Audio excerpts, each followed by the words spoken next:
Number 3, the role of youth in international forest policies.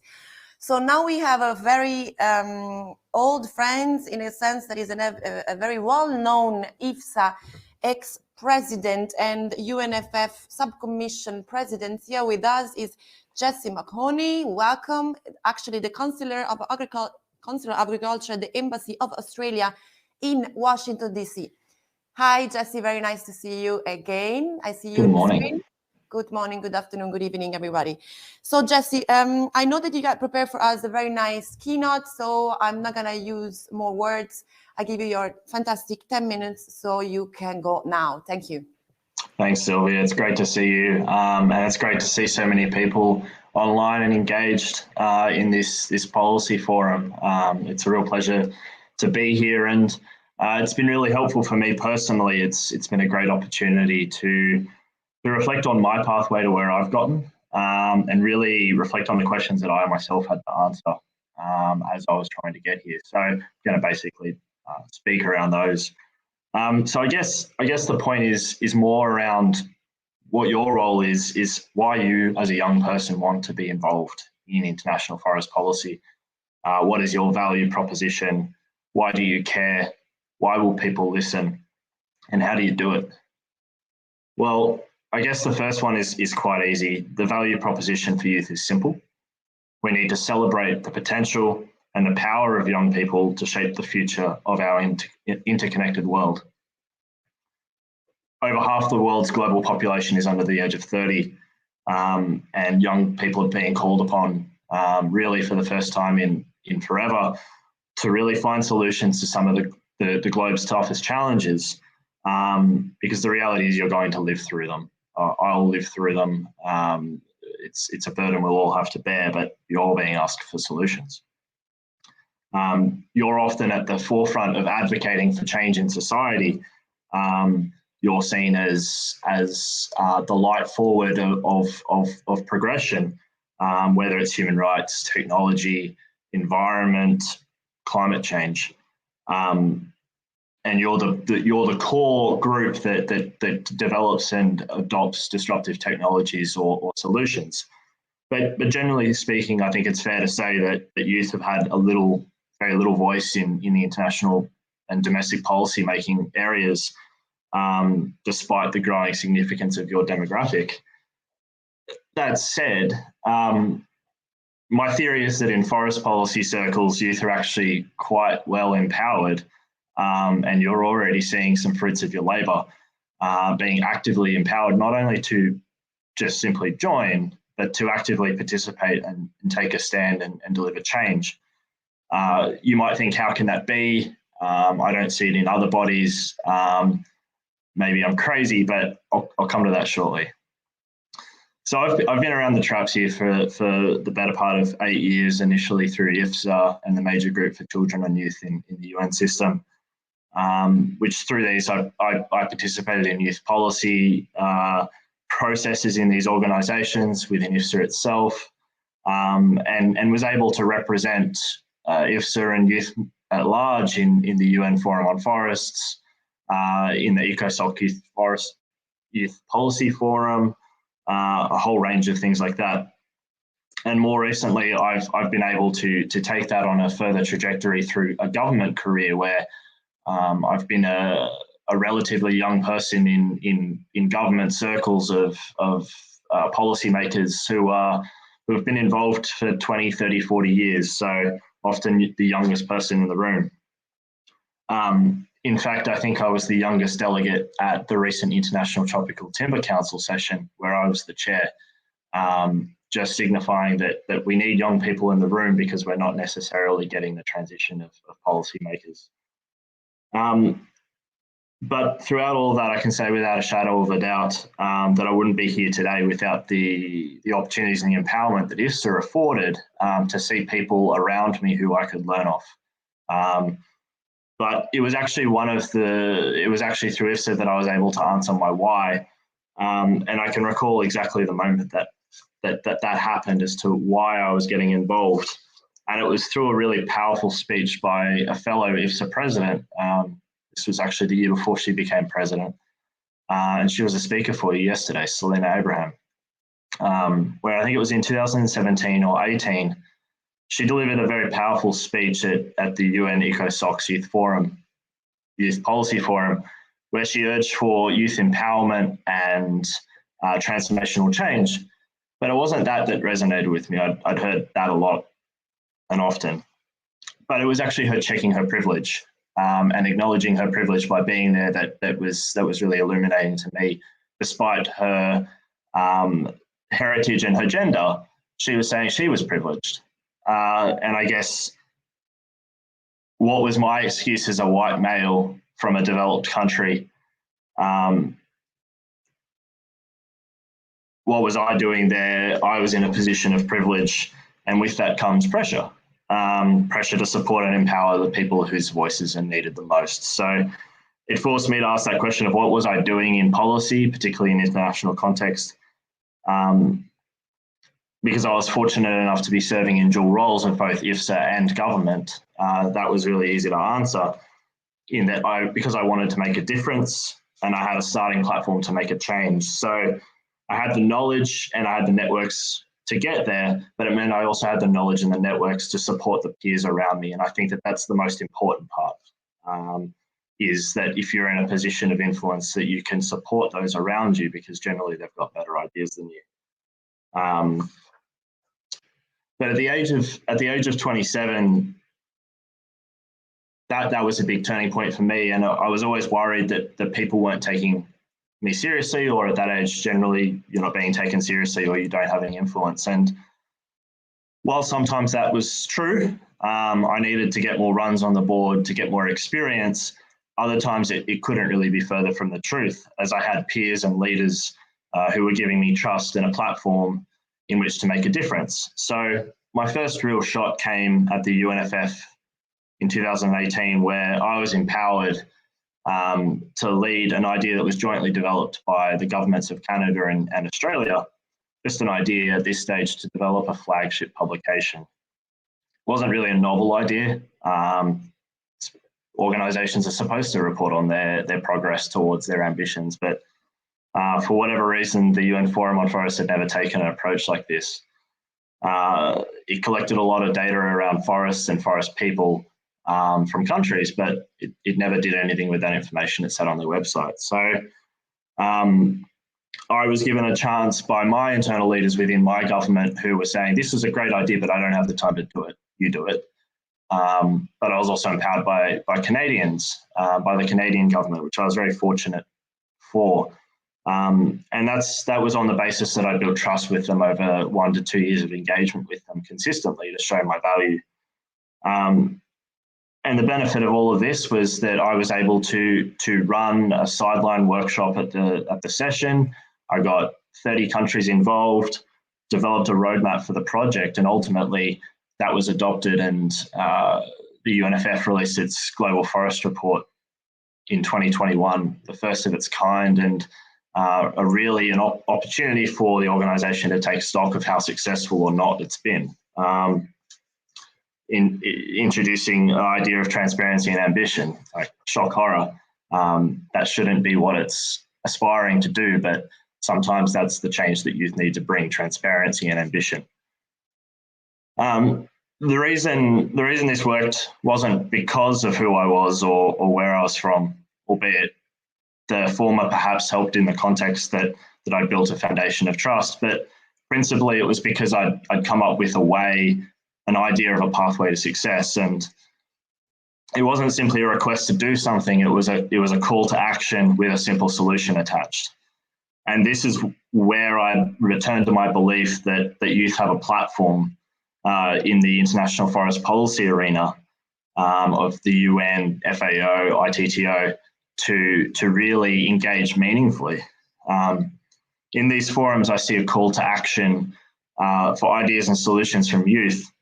And you know why that is, obviously, because you're bringing the energy, the enthusiasm, and most of all, you're often bringing blunt messages that make it really difficult to shy away from. And you're not bound by political masters, by government budgets, by voters, by broader societal ideologies, or by shareholders or investors that companies are bound by. While there are ramifications, obviously, for youth leaders who do go off-piste, they aren't the same as government employees or representatives of the corporate world. You have that additional flexibility when you're coming from a youth perspective. And thankfully, from what I've seen in those forest circles, you're empowered to participate and join and to speak. Like to give a shout out here to colleagues from Canada and the European nations who often give you a platform to achieve that.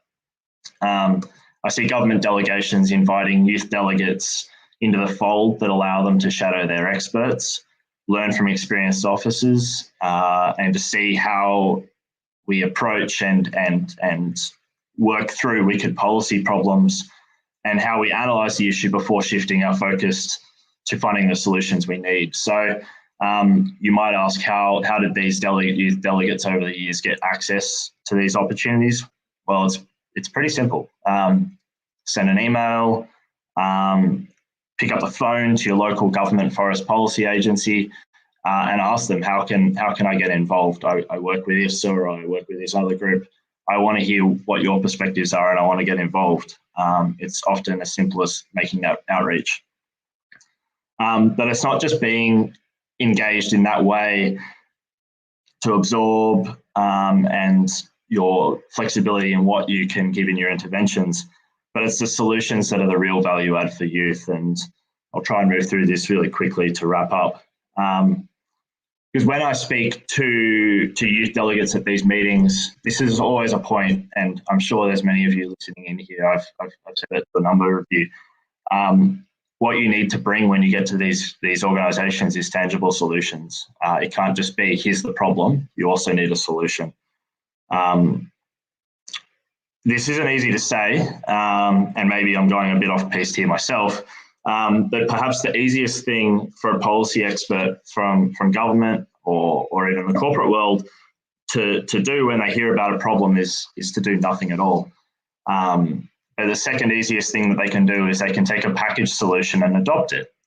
Of course, there would be some massaging of that solution to fit certain policy, political, or technical requirements.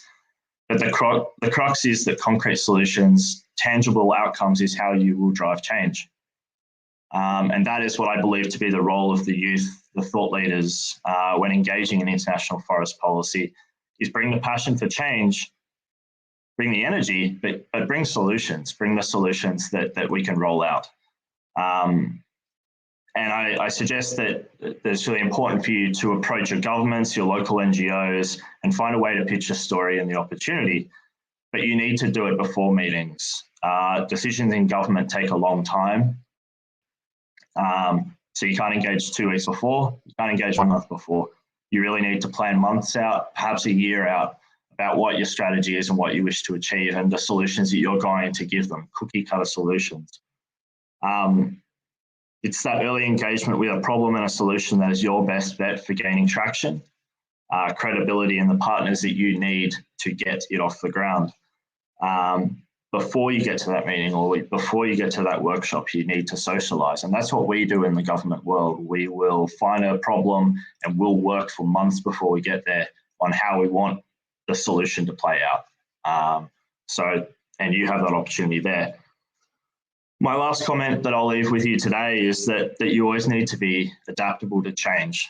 I don't want to say resilient because I recognise even my time with IFSA is that it's often used as a cop-out to young people, just be resilient. But what I mean in the forest policy context internationally is that things don't go to plan. The agenda might look one way and you expect it to be discussed, but it just doesn't always unfold that way. And you always need a backup plan. So I think to our poor delegates from IFSA who joined the UN Forum on Forests this year, I think this year's session was a really great example of that. I'm a forest scientist by training. I work as an ag trade specialist now. Did I walk into the UN Forum on Forests this year to chair it and expect to talk about Russia invading Ukraine, and sanctions, that sort of stuff in a forest policy body? Absolutely not. And unfortunately, it took up a lot of airtime, and it was a spanner in the mix, and it derailed the ability for many of the major groups to input, including youth. But don't feel disheartened when these things happen. These geopolitical tensions occur, and it creates challenges for us to continue to engage. But have a backup plan and have multiple avenues to get there.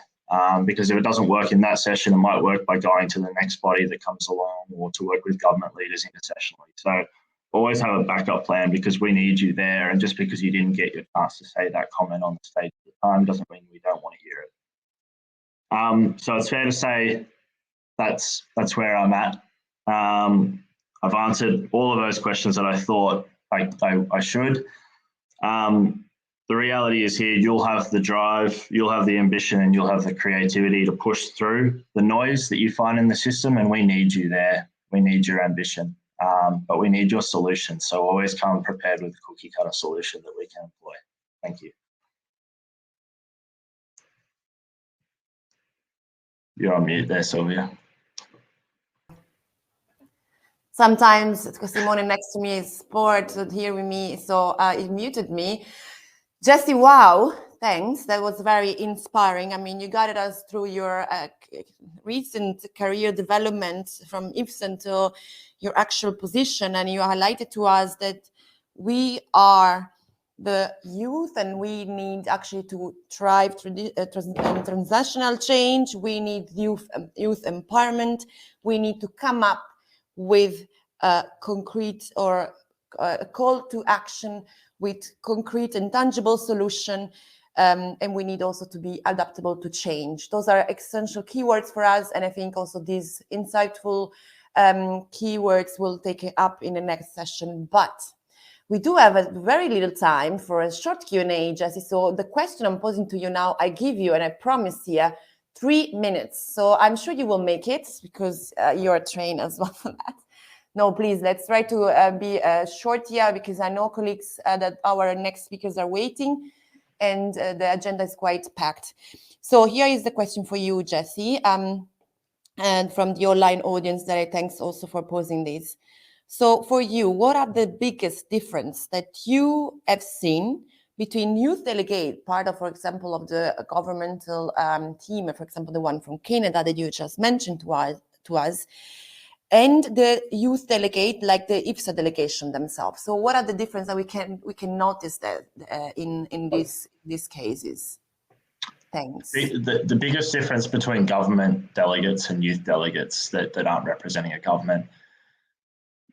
Youth delegates for government, they're given clear lanes in which to sit in, clear operating direction, and it's often really difficult to deviate from that. When you're coming as a youth organisation delegate, the world is your oyster, and you have a lot of areas that you can play, and you can pivot, you can respond to. So I don't know how useful that answer is, but I guess it changes the way that you engage, because as government, if we know what our lanes are, it makes it really, really easy for us to look at the solutions that are on the table and respond to those really concretely. Whereas youth, you can often get caught in the headlights and go, well, we've got so many options. Like, what do we do? Like, we've got this bounty of things that we can deliver. So I would encourage you to go in there and try and streamline yourselves and get yourselves in a position where you know exactly the argument you're trying to articulate and the solution that you want to get to, and then work with government delegates around the best pathway to success, because they've got really narrow operating parameters. So unfortunately, you'll need to plug into those, but I have no doubt that you can. Thanks, Jesse. That's definitely clear answer. So we get an idea of that. I mean, the youth delegate from IFSA has probably a broader spectrum of game, of playing around topics, versus when you're part of a government, of course, you need to follow a clear agenda. So that's a clear distinction. Thanks a lot. That was super useful. So I hope that also this clarification that you gave and the speech that you also just concluded inspires our colleagues online to really go for it and really contact the institution you're interested on, and do not give up. I think that was also it's a challenge. You know, you mentioned, you say that you had pressure. You lived under pressure. We do, all of us, but really also don't give up, and we need to be resilient in this, because we are the change and we need to make it. Thanks, Jesse. Thanks again. Thanks all. Wonderful. Colleagues, I think we will jump into the next session now, and I will leave